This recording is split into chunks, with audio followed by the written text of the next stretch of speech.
2024 assembly ఎన్నికల్లో గెలుపే లక్ష్యంగా సీఎం జగన్ కసరత్తు చేస్తున్నారు. కొన్ని నియోజకవర్గాల్లో ఇన్ఛార్జీల మార్పుపై కొలుక్కొచ్చింది.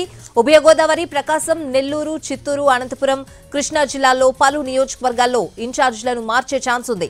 కాసేపట్లో రెండో జాబితా విడుదలయ్యే అవకాశం ఉంది. మంత్రి ఉషశ్రీ చరణ్ కు స్థానచలనం కల్పించనున్నారు. ఆమె పెనుకొండ నుంచి పోటీ చేయనున్నారు.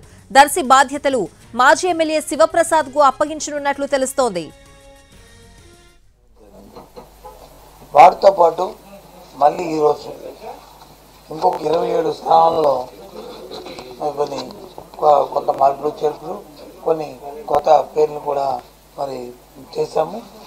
అవన్నిటిని కూడా ఇప్పుడు మీ ద్వారా తెలియజేస్తున్నాము. ఎందుకంటే మా ఆలోచన ఒకటే,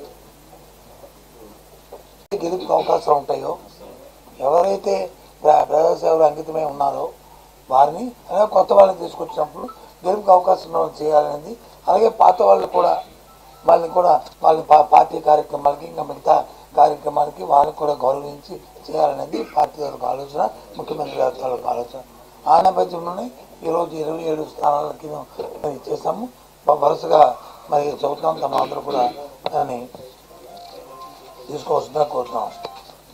అనంతపురం ఎంపీగా ప్రస్తుతం మంత్రిగా ఉన్న శంకరనారాయణ గారిని, మాలగుండ్ల శంకరనారాయణ గారిని అనంతపురం ఎంపీగా ఆయనకి మరి ఎంపిక చేయడం జరిగింది.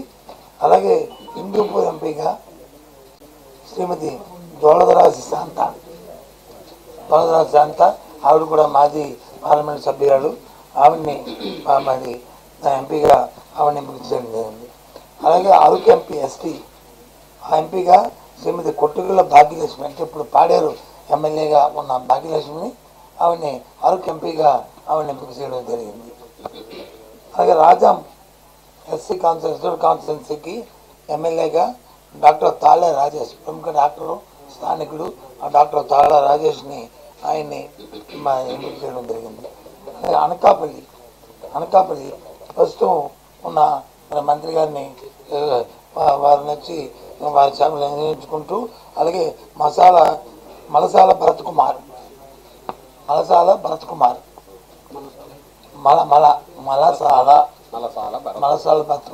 వాళ్ళు కుటుంబం కూడా రాజకీయ నేపథ్యం కుటుంబం. వాళ్ళ అమ్మగారు ఎంపీగా, జడ్పీటీసీగా ఆయన అనకాపల్లి కాన్ఫరెన్స్లో చేసిన వారిని ఎంపిక జరిగింది. అలాగే పాయకరాపల్లి ఎస్సీ స్థానానికి అక్కడ ఎవరైతే ఇంతకుముందు ఇక్కడ మా రాజ్యాంగంలో ఉన్న శాసనసభ్యుడు 3 సార్లు శాసనసభ్యుడిగా ఆయన కంబాల జోగులు గారిని, వారిని పాయకరాపేట ఎస్సీ కాన్ఫరెన్స్లో ఆయనకి మరి ఎమ్మెల్యే క్యాండిడేట్గా ఆయన ఎంపిక చేయడం జరిగింది పోటీలో. అలాగే రామచంద్రపురంకి ప్రస్తుతం మాజీ మంత్రిగా, రాజ్యసభ మెంబర్గా ఉన్న పిల్లి సుభాష్ చంద్రబోస్ గారి కుమారుడు పిల్లి సూర్యప్రకాష్ని ఆయన్ని అక్కడ అభ్యర్థిగా నిర్ణయించడం జరిగింది.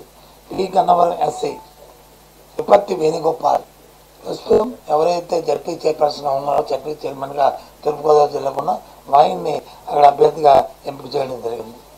పిఠాపురం శ్రీమతి వంగా గీత గారు తెలియని వాళ్ళు లేరు. ఆవిడ రాజ్యసభ మెంబర్గా, అలాగే పార్లమెంట్ సభ్యురాలుగా ఇప్పుడు ప్రస్తుతం, అలాగే మా జిల్లా చైర్మన్గా చేసిన వంగా గీత గారిని, ఎమ్మెల్యేగా చేసిన వంగా గీత గారిని పిఠాపురంకి ఆవిడని అభ్యర్థిగా నిర్ణయించడం జరిగింది. ప్రస్తుతం కాకినాడ లోక్సభ. జగ్గంపేటకి తోట నరసింహం గారు, మాజీ మంత్రి గారు, ఆయన అంతకుముందు మాజీ మంత్రి గారు చేశారు. ఆయన్ని అక్కడ అభ్యర్థిగా నిర్ణయించడం జరిగింది. ప్రతిపాడు వరపుల సుబ్బారావు, మాజీ శాసనసభ్యుడు, అలాగే మాజీ సెంట్రల్ బ్యాంక్ అధ్యక్షుడు చేశాడు. అతన్ని అక్కడ మరి అభ్యర్థిగా నిర్ణయించడం జరిగింది. అలాగే రాజమండ్రి సిటీ మార్గాన్ని భరత్, ఆయన ప్రస్తుతం రాజమండ్రి పార్లమెంట్ సభ్యుడు ఉన్నాడు. ఆయన్ని సిటీ తాలూకా శాసనసభ స్థానానికి ఆయన ఎంపిక చేయడం జరిగింది. ఆయన అభ్యర్థిగా నిర్ణయించడం జరిగింది. రాజమండ్రి రూరల్ చెల్లిపోయిన వేణుగోపాలకృష్ణ, ఇప్పుడు మంత్రిగా ఉన్న బీసీ వెల్ఫేర్ పర్యవేక్షిస్తున్న వేణుగోపాలకృష్ణని ఆయన అక్కడ అభ్యర్థిగా నిర్ణయించడం జరిగింది.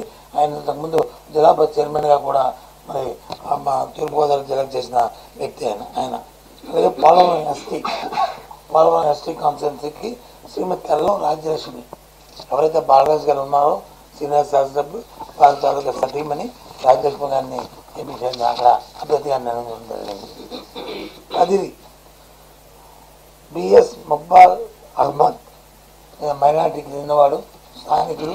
ఆయన్ని అక్కడ అభ్యర్థిగా రేపు అక్కడ శాసనసభ స్థానానికి అభ్యర్థిగా నిర్ణయించడం. కదిరికి ఎర్రగొండపాలెం ఎస్సీ తాటిపత్తి చంద్రశేఖర్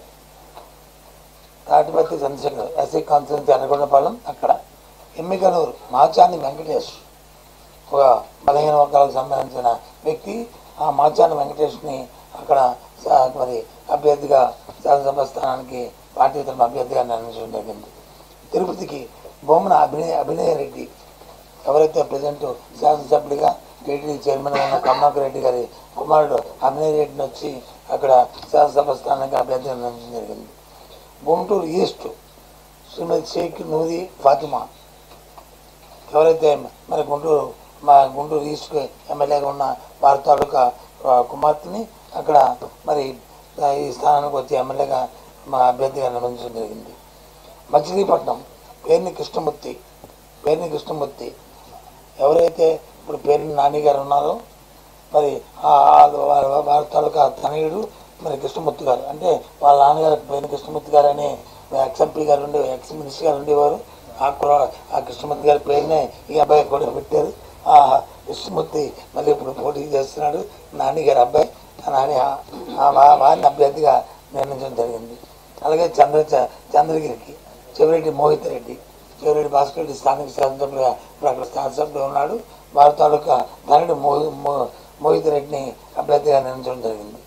అలాగే పెనుగొండకి శ్రీమతి కేవి ఉషా చరణ్ ఇప్పుడు ప్రజెంట్ మంత్రిగా ఉన్నారు. మరి ఉమ్మడి చైల్డ్ వెల్ఫేర్ మినిస్టర్గా ఉన్న ఎవరైతే ఉషా చరణ్ ఉన్నారో వారిని అక్కడ మరి అభ్యర్థిగా నిర్ణయించడం జరిగింది. కళ్యాణదుర్గంకి తలాది రంగయ్య ఎవరైతే అనంతపురం ఎంపీగా ఉన్నారో ప్రజెంట్ ఎంపీగా ఉన్నారో వారిని కళ్యాణదుర్గం శాసనసభ స్థానానికి అభ్యర్థిగా పార్టీ తరఫున నిర్ణయించడం జరిగింది.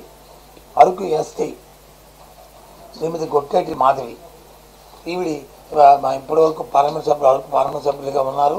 రేపు జరిగే శాసనసభలో అరకు ఎస్టీ స్థానం నుంచి ఆమెను అభ్యర్థిగా పార్టీ నిర్ణయించిందని తెలియజేస్తున్నాం. పాడేరు ఎస్టీ మత్స్యరాజ విశ్వేశ్వరరాజు ఈయన ఒక న్యాయవాది.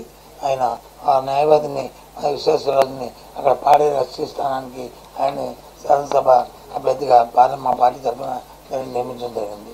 విజయవాడ సెంట్రల్ అని ప్రస్తుతం మాజీ మంత్రిగా చేసి ప్రస్తుతం ఎమ్మెల్యేగా ఉన్న వెల్లంపల్లి శ్రీనివాసరావుని విజయవాడ సెంట్రల్కి అభ్యర్థిగా నియమించడం జరిగింది. అలాగే విజయవాడ వెస్ట్కి షేక్ ఆసిఫ్ ఇప్పుడు మైనార్టీ కార్పొరేషన్ చైర్మన్గా ఉన్న షేక్ ఆసిఫ్ ఇంతకుముందు ఇన్ఛార్జ్ కూడా ఉండేవారు. ఆయన్ని అక్కడ అభ్యర్థిగా నిర్ణయించడం జరిగిందనే విషయాన్ని మీ ద్వారా తెలియజేస్తున్నాము. అందరూ కూడా వాళ్ళ పార్టీ తీసుకున్న నిర్ణయం అవుతారు. మార్పులు చేసిన అందరినీ గెలిపే ధ్యేయంగా ప్రజాస్వామ్య ధ్యేయంగా ఆలోచన చేసిన నిర్ణయాలు ఇవన్నీ కూడా ఎవరైతే ఇందులో లేని వాళ్ళు ఎవరైతే ఉన్నారో వారిని పార్టీ ఇంకా కార్యక్రమాలకి లేదు ఇంకా అవసరమైన బోల్డన్ని పార్టీలో అధికారం అనేది వచ్చిన తర్వాత పార్టీలో బోల్డెన్ అవకాశాలు ఉంటాయి కాబట్టి అవకాశాలకి వాళ్ళందరినీ వినియోగించుకుంటామనే విషయాన్ని కూడా మీ ద్వారా తెలియజేస్తున్నాం. మొన్న 11 చేస్తాం కదమ్మా, ఇప్పుడు 27 చేస్తాం కదా. 23 లేకపోతే మళ్ళీ రాము మీ దగ్గరికి ఉంటే మళ్ళీ మీ దగ్గరికి వస్తాం. పార్టీ ఆఖరి వరకు కూడా పార్టీ గెలిపే ధ్యేయంగా 175 స్థానాలు గెలిపే ధ్యేయంగా ఆఖరి వరకు కూడా ఈ ప్రక్రియ జరుగుతూనే ఉంటుంది. ఎవరిని చేస్తామో ఎవరు చేయదా ఏడనేది ఎప్పుడనేది దీనికి అంటూ లేదు. 175 స్థానాలు గెలిపే ధ్యేయంగా ఈ కార్యక్రమం జరుగుతుంది.